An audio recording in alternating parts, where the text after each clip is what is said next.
Haleluya. Selamat pagi Bapak Ibu Saudara, keluarga besar GPDI LSAD Magelang yang kami hormati, yang kami kasih, kami muliakan di dalam nama Tuhan Yesus Kristus. Selamat bertemu kembali dengan kami dalam renungan 79 pagi. Pertama dan yang utama, kami naikkan pujian syukur kepada junjungan kita Tuhan Yesus Kristus atas kasih dan anugerah-Nya, sehingga kalau pada pagi hari ini kita semua boleh ada sebagaimana kita ada, semuanya hanya oleh karena kemurahan dan kebaikan-Nya. Terima kasih pula kepada Ibu Gembala, Ibu Susan Malino yang sudah mempercayakan saya untuk belajar melayani renungan di pagi hari ini. Puji nama Tuhan, pembacaan kita pada pagi hari ini telah sampai pada kitab yang terakhir dari kitab Nabi Yeremia di pasal yang ke-51 dan 52. Namun kami akan menyampaikan renungan di dalam pasal ke-51 ada ayat 1 sampai dengan 5. Dalam nama Tuhan Yesus Kristus kami akan bacakan. Hukuman Tuhan atas Babel. Beginilah firman Tuhan. Sesungguhnya aku menggerakkan terhadap Babel, terhadap penduduk negeri orang-orang Kasdim, suatu semangat pemusnah. Aku akan mengirim ke Babel penampi-penampi yang akan menampinya dan yang akan menyapu bersih negerinya. Sebab mereka mengepungnya dari segala pihak pada hari malapetaka. Hendaklah si pemanah membidikkan panahnya kepada orang yang membidik dan kepada orang yang berbaju zirah. Janganlah merasa sayang akan teruna-terunanya, tumpaslah segala tentaranya. Orang-orang yang terbunuh akan rebah di negeri orang-orang Kasdim, dan orang-orang yang luka parah di jalan-jalannya. Sungguh Israel dan Yehuda tidak ditinggalkan sebagai janda oleh Allahnya, oleh Tuhan semesta alam. Sebab negeri orang Kasdim penuh dengan kesalahan terhadap orang yang maha kudus, Allah Israel. Puji nama Tuhan, renungan pada pagi hari ini kami berikan judul, Tuhan tidak pernah tinggalkan. Bapak, Ibu, Saudara, jemaat keluarga besar GPDI LSAD Magelang yang dikasihi oleh Tuhan. Kita semua telah mengetahui mengapa bangsa Israel Yehuda ada di dalam pembuangan di Babel. Di mana telah kita pelajari bersama di dalam Yeremia pasal 25 di ayat 1 sampai dengan ke-14. Di sana dijelaskan bahwa bangsa Israel Yehuda telah menjadi tidak taat dan tidak setia kepada Tuhan. Tidak mau mendengar, memperhatikan, bahkan tidak mau melakukan apa yang menjadi kehendak Tuhan, apa yang menjadi mau Tuhan, apa yang menjadi perintah Tuhan di dalam setiap kebenaran firman-Nya. Mereka telah berubah setia dengan mengikuti Allah-Allah lain, Allah-Allah asing, seperti bangsa-bangsa yang tidak mengenal akan Allah yang benar, bangsa-bangsa kafir, bangsa-bangsa yang sesat. Namun, walaupun demikian, Tuhan tidak pernah meninggalkan mereka. Dia tetap setia, walaupun umatnya tidak setia. Sebagaimana dalam 2 Timotius pasal 2 ayat 13 dikatakan, bahwa jika kita tidak setia, Tuhan tetap setia, karena Dia tidak dapat menyangkali dirinya sendiri. Puji nama Tuhan. Sebenarnya Tuhan rindu umatnya, bangsa Israel dan Yehuda, kembali kepada Tuhan, kembali kepada jalan yang benar, kembali pada kehendak Allah. Karena itu Tuhan selalu mengutus hamba-hambanya, para nabinya, untuk memberikan kepada umat-umatnya itu, mengingatkan mereka agar mereka bertobat dari tingkah lakunya dan perbuatannya yang jahat, perbuatan-perbuatan yang menyakitkan hatinya Tuhan. Namun sayangnya bangsa Israel, bangsa Yehuda enggan dan menolak kemurahan hati Allah. Sehingga Tuhan mendatangkan malapetaka, mendatangkan kemalangan bagi bangsa Israel Yehuda dengan mengerahkan bangsa asing, bangsa Babel, orang-orang Kasdim untuk menyadarkan bangsa Yehuda Israel di dalam pembuangan, supaya mereka menyadari bahwa tanpa Tuhan mereka akan sengsara, tanpa Tuhan mereka akan celaka.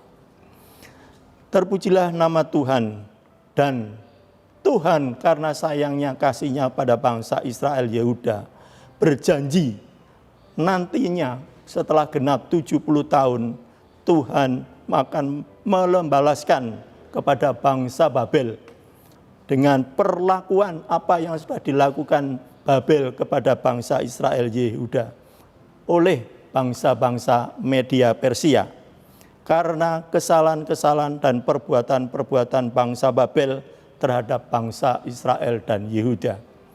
Kalau kita mempelajari dalam pasal 51, di sini kita baca bahwa Tuhan menggerakkan terhadap Babel, terhadap penduduk negeri orang-orang Kasdim, para pemusnah, para penampi yang akan menampi dan menyapu bersih negeri Babel dengan tidak menyayangkan teruna-teruninya dan menumpas seluruh tentaranya. Di dalam Yeremia pasal 15 ayat ke-7, bangsa Babel pernah dipakai oleh Tuhan sebagai penampi untuk menampi bangsa Israel Yehuda. Dan yang tadinya bangsa Babel seperti emas di tangan Tuhan, yang tadinya seperti palu godam bagi Tuhan, dan yang menjadi kegentaran dan ketakutan bangsa-bangsa, tetapi oleh karena kesalahan dari bangsa Babel yang dahulu dipakai untuk Tuhan, tidak merendahkan hatinya, melainkan malah dia menjadi bangsa Babel menjadi sombong oleh karena kekuatan dan kekayaannya, dan bahkan berani menentang kepada Tuhan sendiri. Hal itu akan diberlakukan sebagaimana hukum tabur tuai. Dalam Galatia 6 ayat 7 dikatakan, karena apa yang ditabur orang, itu juga yang akan dituainya. Yang seharusnya lah dilakukan orang, ialah apa yang ia kehendaki supaya orang lain perbuat. Bagi mereka, bagi kita, perbuatlah demikian juga bagi kita semua. Matius 7 ayat yang ke-12. Kesalahan lain dari bangsa Babel dijelaskan dalam 2 Tawarikh pasal 36 ayat 17 sampai 19, bahwa orang-orang Kasdim oleh melawan Yehuda telah merampas perkakas harta benda, perbendaharaan rumah Allah, rumah raja, dan para pembesar-pembesar di Yehuda Israel, dan meruntuhkan bait sucinya Allah, menindas umat-umat Tuhan di dalam pembuangannya, sehingga Tuhan membalaskan kejahatan Babel dengan perlakuan yang sama yang telah dilakukan terhadap Israel Yehuda melalui bangsa Media Persia. Dengan apa yang telah dilakukan Allah terhadap bangsa Babel merupakan suatu bukti bahwa Tuhan tidak pernah tinggalkan umatnya yang dikasihinya. Walaupun umatnya tidak setia, walaupun umatnya melakukan pelanggaran, kesalahan, bahkan dosa, tetapi oleh karena Tuhan menyayangi umatnya dan kasihnya yang besar kepada umatnya, supaya umatnya itu kembali kepada Tuhan, bertobat, dan melakukan apa yang menjadi kebenaran titah perintah daripada Tuhan. Sungguh Israel dan Yehuda tidak ditinggalkan menjadi janda oleh Allahnya, oleh Tuhan semesta alam. Semuanya ini menjadi pengajaran menjadi peringatan kepada kita semua, bagi saya dan bagi Bapak Ibu Saudara sekalian, bahwa kita harus bertindak hati-hati, tidak melakukan seperti yang telah dilakukan oleh bangsa Israel Yehuda. Namun, kalau toh kita melakukan segala dosa, segeralah kita kembali kepada Tuhan, bertobat. Sekalipun dosamu, dosa kita merah seperti kerimisi, akan menjadi putih seperti salju. Sekalipun berwarna merah seperti kain kesumba, akan menjadi putih seperti bulu domba.